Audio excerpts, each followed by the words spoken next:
Dubai ఎడారిలో ఉన్న ఒక అద్భుత ఖరీదైన నగరం. దీనిని అబ్బురపరిచే శోభ అందరినీ ఆశ్చర్యపరుస్తుంది. ప్రపంచ ప్రజలను తన వైపు తిప్పుకుంటుంది. అలాంటి దుబాయ్లో 2 ఏళ్లుగా జాడ లేకుండా పోయిన వర్షం ఒకే రోజు కురిసింది. యుఏఈ, ఓమన్ పరిసర ప్రాంతాలలో కూడా భారీ వర్షాలు కురుస్తున్నాయి. అయితే మనిషి ప్రకృతితో చెలగాటమాడితే అలాగే దాని పర్యవసానం ఎలాగే ఉంటుందంటున్నారు.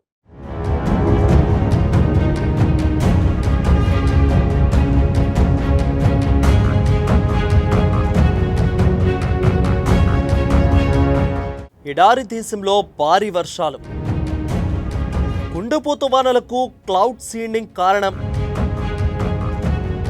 భూమిపై అత్యంత వేడి ప్రాంతం యుఏఈ. జనాభాకు సరిపడా త్రాగునీరు అందించడమే క్లౌడ్ సీడింగ్ పద్ధతి. క్లౌడ్ సీడింగ్ పద్ధతిలో సిల్వర్ అయోడైడ్ రసాయనం. సహజ వనరుల్లో జోక్యం చేసుకోవద్దు అంటున్న పర్యావరణ శాస్త్రవేత్తలు.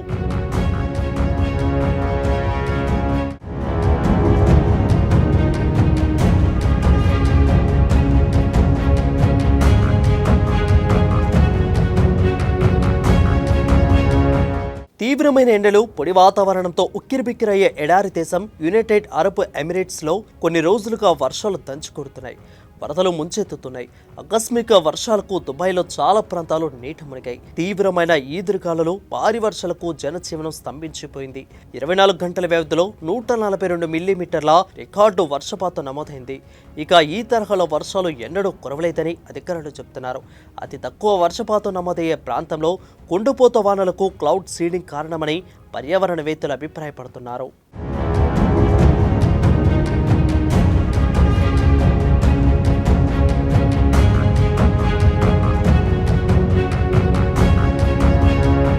భూమిపై అత్యంత వేడి పొడి ప్రాంతంలో యుఏఈలో ఉంటుంది.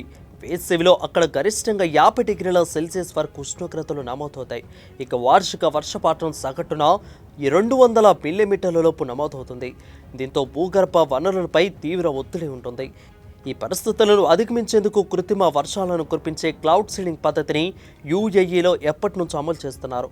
పెరుగుతున్న జనాభాకు సరిపడా త్రాగునీరు అందించడమే ఈ క్లౌడ్ సీడింగ్ ఉద్దేశం.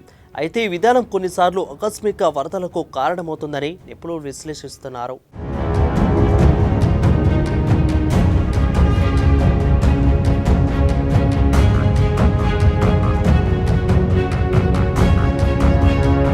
కృత్రిమ వర్షాలను కురిపించే పద్ధతిని UAE 1982 తొలినాళ్లలోనే పరీక్షించింది.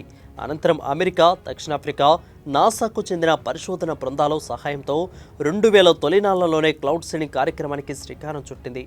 Emirates national centre of మెటీరియాలజీతో కలిసి యుఏఈ రైన్ ఎన్హాన్స్మెంట్ ప్రోగ్రాం దీనికి చేపడుతుంది. వాతావరణ మార్పులను ఇక్కడి శాస్త్రవేత్తలు ఎప్పటికప్పుడు పర్యవేక్షిస్తుంటారు.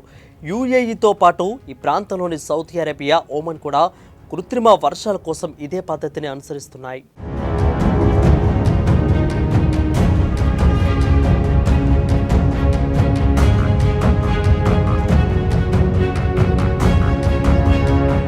సాధారణంగా క్లౌడ్ సీడింగ్ పద్ధతిలో సిల్వర్ అయోడైడ్ రసాయనం వాడతారు. ఈ తరహా హానికర రసాయనాలకు దూరంగా ఉన్న యుఏఈ క్లౌడ్ సీడింగ్కు సాధారణ లవణాలనే వినియోగిస్తుంటుంది.